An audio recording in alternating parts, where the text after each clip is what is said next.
Okay, everybody, this is take like 4 on my attempt to make this video because I am having a hard time titrating the fire hose of information I am trying to release for this video. We are talking about a basic, like, where to start, first time skincare routine 101, comprehensive yet very beginner. This video is for my friends that want to start taking care of their skin but don't know where to begin. And all you have to know is focusing on ingredients. Now, when it comes to ingredients, we want vitamin A, vitamin B, vitamin C, plus SPF consistently. Okay, that's all you need to know. So, talking about ingredients here, if you use SPF, that alone is going to give you results. This is going to metaphorically plug your hole in the boat. Water won't be drowning you anymore. In other words, your skin won't be so busy defending itself from UV radiation, and it can take those resources and use them to regenerate, to repair itself, to rejuvenate itself. So SPF, if you're going to do one thing, put on sunscreen in the morning. There are so many beautiful sunscreen options available. I use a tinted sunscreen, so I get the double benefit of putting a little bit of a makeup on when I use my SPF. It incentivizes me to use it. I have a non-tinted SPF in my arsenal as well if I just don't want anything colored on my face. And that's all I need. So SPF, I recommend at least, they say 35 plus. I say if you're gonna bother with SPF, go for the 40, especially in the summer. Okay, then we want to make sure we're washing our face in the evening. You do not have to wash it in the morning. You can just rinse it. It's all personal preference. I prefer to wash my face in the morning, but you do need and want to wash your face in the evening. You want to remove that SPF.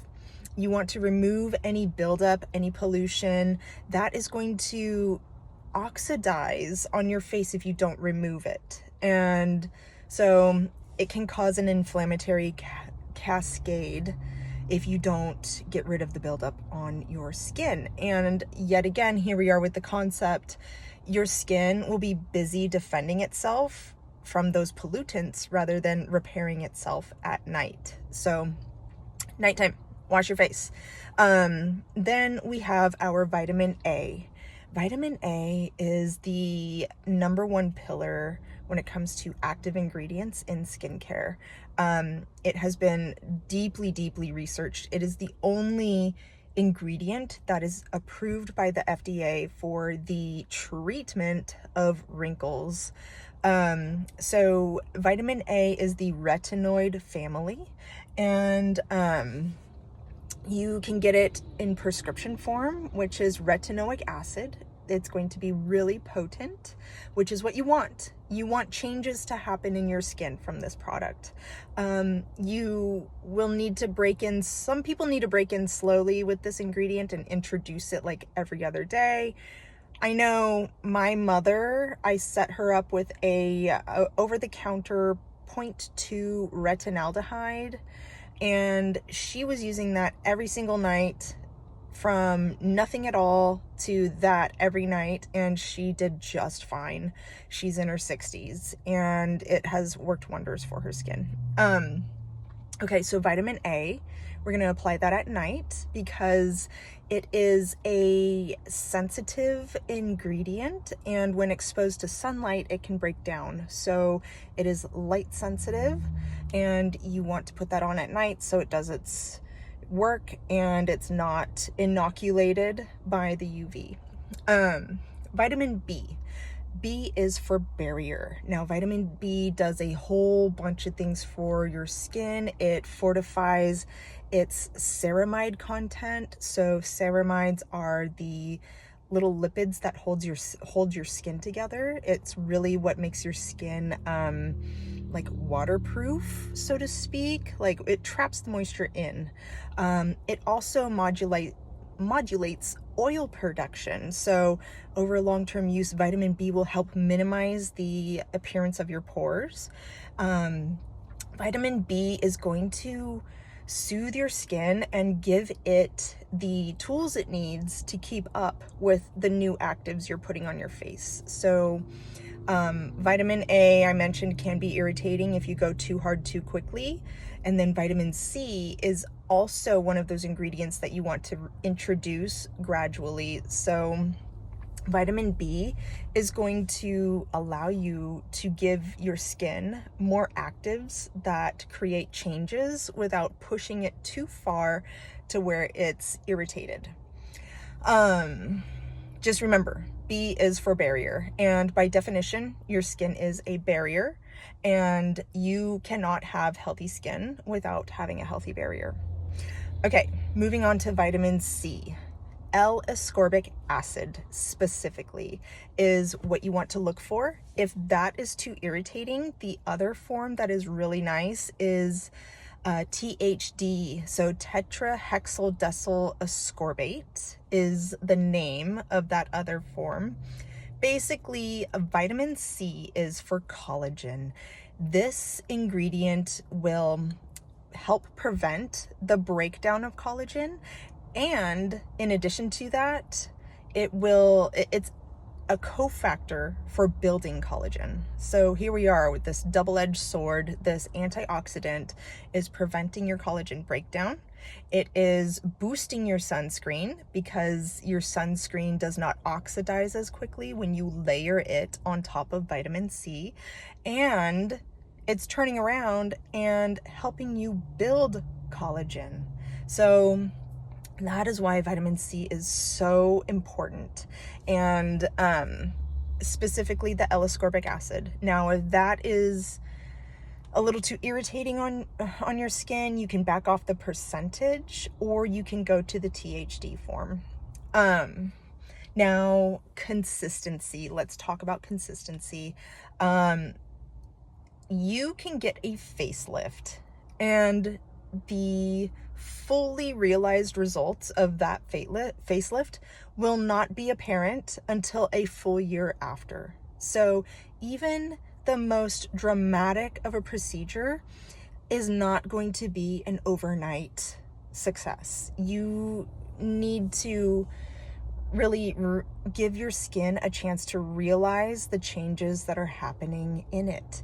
I call it a unicorn ingredient. It is so tempting in the cosmetic industry, especially, to abandon your workhorse ingredients for the search for this like expensive, glitzy, beautiful ingredient that just knocks on your door and promises that if you sleep with it on your face, that you'll wake up with brand new baby skin. And God, I just hate to say it. It doesn't exist. Consistency is the name of the game when it comes to topical skincare. Even treatments and devices, they need consistency as well. So, it's boring. It's slogging. It's not as beautiful and pleasurable of an experience as TikTok presents it to be with these fabuloso, performative products, gimmicky stuff. But I'm telling you, you focus on the ingredients, you will get the results. It's not if, but when. Look at the science, not the marketing. Okay. The daily routine of skincare is not glamorous. It's regular. It's brushing your teeth every day. That's what it is. It's consistency. But I'll tell you one thing, you take those pictures and you will see the results are glamorous, okay? You have to do the unglamorous things in order to attain the glamorous results. And take your pictures, prove to yourself that that it does work, because it does. The skin takes about 28 days to turn over. So, and as we get older, that gets longer. So, you know, I'm 40 years old. I'm probably taking a good like 40 days to get a full turnover. So the rule of thumb when it comes to topicals is you want to wait 3 months. So now what's nice about that is that's about how long it takes to use up 1 ounce, like a 1 ounce bottle of a product. So you can kind of get a good feel by the time you're done with the bottle of product, what you like about it, what you don't, which direction you want to go. If you started out slow with the vitamin A, you can try to boost it with a more concentrated form, or a higher percentage, I mean, and see how your skin does. Same with vitamin C. Make sure you're using your vitamin B to keep your skin's integrity. Oh my God, I'm rhyming. I could be a little rapper. And consistency. Don't forget your SPF. And I hope this gets you started. I will link in the description the exact skincare routine I put my mom on as a 65-year-old woman who was not doing anything for her skin. Zero, zip, nada, not even SPF. So I got her started. This is everything I started her with, like from 0 to 60. I got her a tinted SPF that she could use daily. I got her a vitamin C complex, which I'm going to upgrade to something a little more potent now that she's made it through this one. I got her a nice vitamin A for, I mean, this thing was like 20 bucks. And then vitamin B complex as well. So I'll list it all down below just in case you need a jump off point for specific products. But I implore you, look at ingredients, look at track records. That is where to start. And if you have any questions, say it in the comments. I will answer them. This YouTube thing, this YouTube thing's kind of new, you know, and I feel so weird, like wanting subscribers and asking for subscription, you know, from my viewers, because I just kind of think, if I gave you value, naturally you would subscribe, right? You know, but I've been told you gotta ask, so subscribe. Hopefully I say something that helps you out. This video, it's so funny. It's take 4. Here I am doing it in the car instead of in front of my light setup at my desk, and I just had to get the information to you. So I hope you're having a great day, and I will see you in the next video.